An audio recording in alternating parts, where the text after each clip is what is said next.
Good morning विद्यार्थी मित्रों। कक्षा 11 विषय हिंदी पाठ 4 विदाई संभाषण, जिसके लेखक है बाल मुकुंद गुप्त। विदाई संभाषण उनका सर्वाधिक चर्चित व्यंग्यकृत शिव शंभू के चिट्ठे का एक अंश है। यह पाठ वाइसराय कर्जन के समय में भारतीयों की स्थिति का खुलासा करता है। पाठ में भारतीयों की बेबसी, दुख एवं लाचारी को व्यंग्यात्मक ढंग से लॉर्ड कर्जन की लाचारी से जोड़ने की कोशिश की गई है। लेखक संभाषण की शुरुआत में माय लॉर्ड से करते हैं और कहते हैं कि आपके शासन का अंत हो गया, जो आपने कभी सोचा भी नहीं था, न देशवासियों ने। इसलिए ऐसा लगता है कि आपके और यहाँ के निवासियों के बीच में कोई तीसरी शक्ति है जिस पर आपका भी नियंत्रण नहीं है।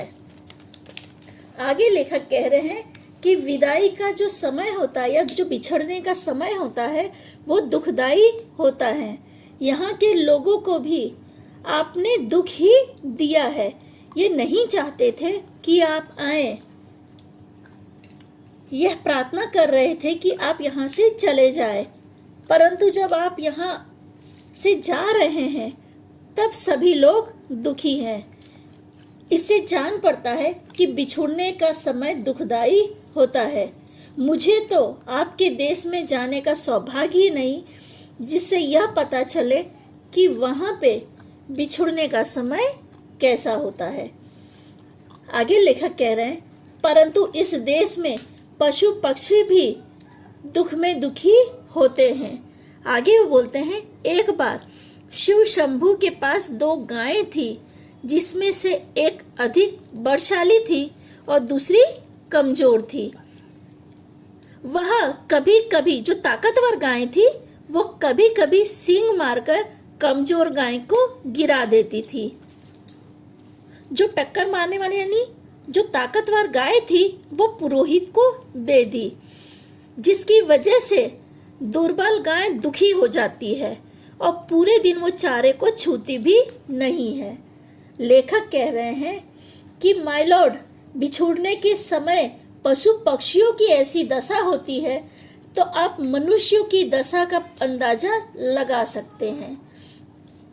आगे लेखक कहते हैं कि एक बार आप मुंबई में उतरे तो आपने अपने इरादे जाहिर किए और कहा, यानी लेखक कह रहे हैं कि आपने अपने इरादे बताए, क्या उनमें से कुछ भी पूरे हुए? आपने कहा कि यहाँ से जाते समय मैं भारतवर्ष को ऐसा कर जाऊंगा कि मेरे बाद में आने वाले लॉर्ड साहबों को कुछ नहीं करना पड़ेगा। ये लॉर्ड कर्जन की बात हो रही है कि उन्होंने ऐसा कहा था कि मेरे पीछे आने वाले आराम से रहेंगे, परंतु आपने तो अशांति फैला दी, जिसे उन्हें शांत करने में उनकी नींद हराम हो गई। आगे यानी वो बताने की कोशिश कर रहे कि वो इतना हैरान हो गए कि उसको शांत करने में उनकी नींद हराम हो जाएगी। आपने अपना बिस्तर गर्म राख पर रखा है, परंतु भारतवासियों को गर्म तवे पर पानी की बूंद की तरह नचाया है। आप भी खुश ना हो सके तथा प्रजा को भी सुखी नहीं होने दिया। यानी यहाँ पे उन्होंने लोगों को भी खुश नहीं रहने दिया, न वो स्वयं भी खुश रहे। ये लेखक बता रहे हैं, यानी दोनों के बीच में बराबरी कर रहे हैं कि ना प्रजा खुश रह सकी, ना आप खुद भी खुश रह सके, ना हुए। फिर आगे लेखक बोल रहे हैं कि आप विचारिए कि आपकी शान इस देश में कैसी थी। आपकी और आपकी लेडीजों की कुर्सी सोने की थी। आपको सलाम पहले करते थे, उसके बाद में राजा के भाइयों को। यानी इनकी शान का वर्णन किया जा रहा है कि आपकी शान कैसी थी। आगे वो कह रहे हैं, यानी लेखक बोल रहे हैं, जुलूस में आपका हाथी सबसे आगे और सबसे ऊंचा था। औधा, चुआर, छत्र आदि सब बढ़ चढ़कर था। ईश्वर और महाराज एडवर्ड के बाद आपका ही दर्जा था। यानी आपकी कितनी इज्जत थी, लेखक ये बताने की कोशिश कर रहा है। परंतु आपको देखते हैं कि जंगी लट के मुकाबले आपने पटकनी खाई है। यानी आप इतनी ऊंचाई से नीचे गिरे हैं कि आपको अपना पद भी त्याग करना पड़ गया।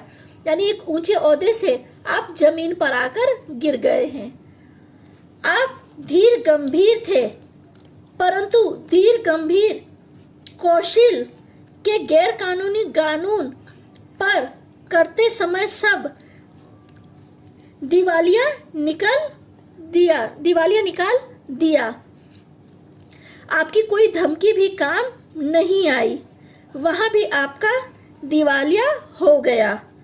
इस देश का हकीम आपके इशारे पर नाचता था। राजा महाराजा आपके इशारे से हाजिर हो जाते थे। आपके एक इशारे से कितने राजा महाराजा नष्ट हो गए और कितने पद अधिकारी बन गए। आपके इशारे से यहाँ की शिक्षा पयामल हो गई, स्वाधीनता चली गई।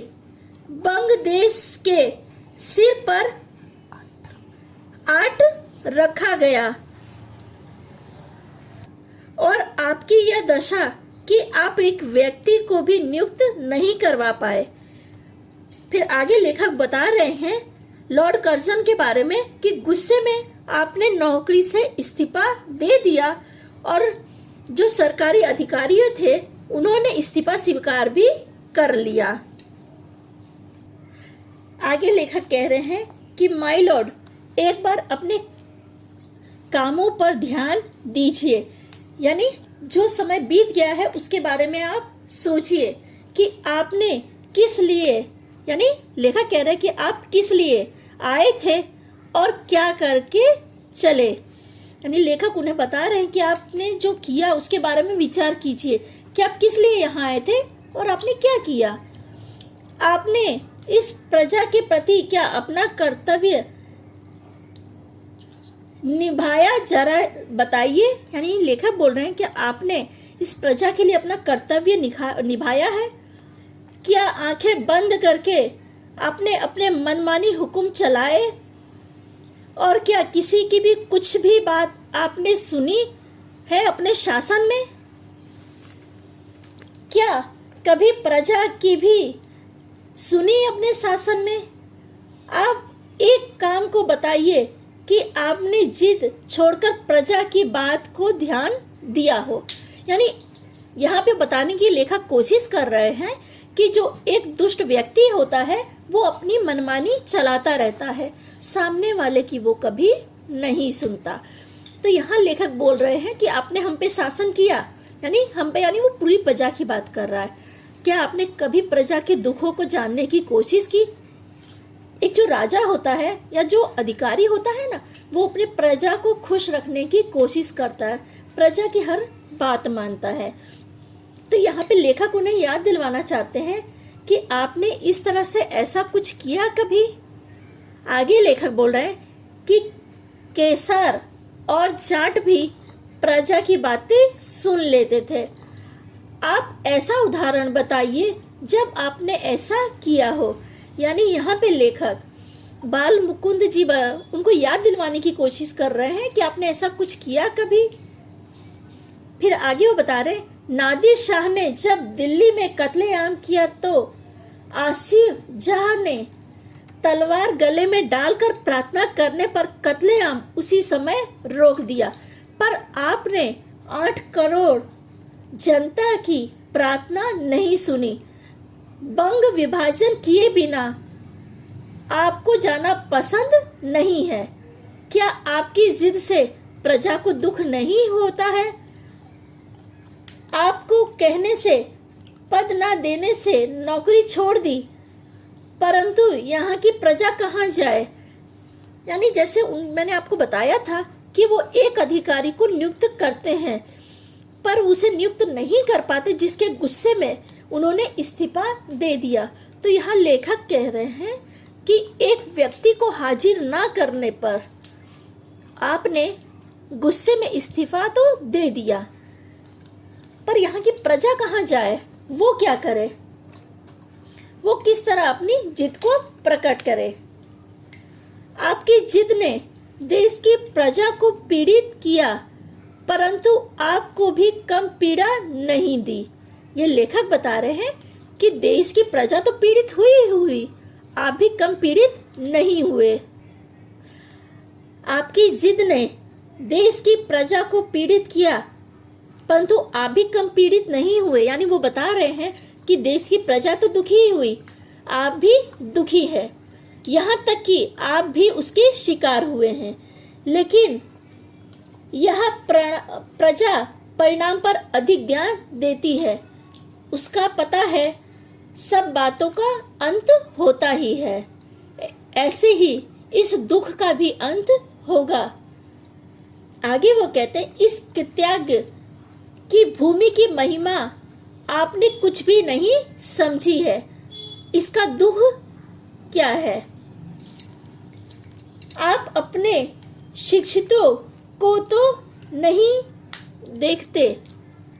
आगे लेखक कह रहे हैं कि अनपढ़ गूंगी प्रजा का नाम कभी कभी आपके मुंह से निकल जाता है।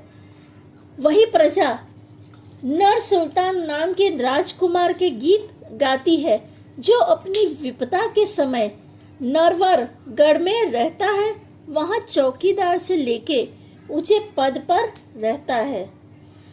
लेकिन जब वो वहां से विदा हुआ तो उसने कहा, प्यारे नरवरगढ़, मेरा प्रणाम हो। आज मैं तुझसे जुदा होता हूँ। तू मेरा अन्नदाता है। मैं तेरा ऋण का बदला कभी नहीं दे सकता हूँ। माय लॉर्ड, क्या आप भी चलते समय कुछ ऐसा संभाषण करेंगे? क्या आप कह सकेंगे, अभागे भारत, मैंने तुझसे सब प्रकार के लाभ उठाए हैं। मैंने तुझसे सब प्रकार के लाभ उठाए हैं। तेरी बदौलत शान देखी इस जीवन में जो असंभव थी। ये लेखक बोल रहे हैं लॉर्ड कर्जन के लिए। तूने मेरा कुछ भी नहीं बिगाड़ा, मैंने तेरा बिगाड़ने में कुछ भी कमी नहीं रखी। संसार से सबसे पुराना देश, जब तक मेरे हाथ में शक्ति थी, तेरी भलाई की इच्छा मेरे जी में ना थी। यहाँ पे बाल मुकुंद जी कह रहे हैं, यानी जो लेखक है वो बता रहे हैं कि उनके हाथ में सत्ता थी, ताकत थी, सब कुछ था, लेकिन उन्होंने देशवासियों का कभी भला नहीं सोचा। उन्होंने हमेशा इस देश को तकलीफ में डालने की ही कोशिश की। शान, शौकत, इज्जत सब कुछ उन्हें इस देश से मिली, पर वो इस देश को कुछ दे ना सके। अब कुछ शक्ति नहीं है जो तेरे लिए कुछ कर सकूं। यानी ये लेखक बोल रहे हैं कि उनमें इतनी हिम्मत नहीं है कि वो ये सब चीजें बोल सके, पर आशीर्वाद देता हूं कि तू फिर उठे और अपनी प्राचीन गौरव और यश को फिर से लाभित करे, मेरे बाद आने वाला तेरे गौरव को समझे। ये सब बातें जो भी मैंने आपको बताई कि लॉर्ड कर्जन के कहने के लिए लेखक कह रहे हैं कि तुझसे मैंने सब कुछ पाया, ताकत पाई, इज्जत पाई, शोहरत पाई, हर चीज मुझे यहाँ पे मिली है, पर मैं तेरे बारे में दो अच्छे शब्द नहीं कह सकता हूँ। आगे लेखक बोल रहे हैं, आप कहाँ से कह सकते हैं? अगर आप ऐसा कुछ कह दें तो भारत वाले या भारतवासी पिछली सभी बातों को भूल जाएंगे। पर आगे लेखक कह रहे हैं कि आप ऐसे शब्द कहाँ से लाएंगे माय लॉर्ड, यानी ऐसे वाक्य बोलने के लिए आप हिम्मत कैसे जुटा सकोगे? ठीक है विद्यार्थी मित्रों, इसी के साथ हमारा ये पाठ पूरा होता है। आप सभी लोग एक बार पाठ का वांचन जरूर से कर लेना।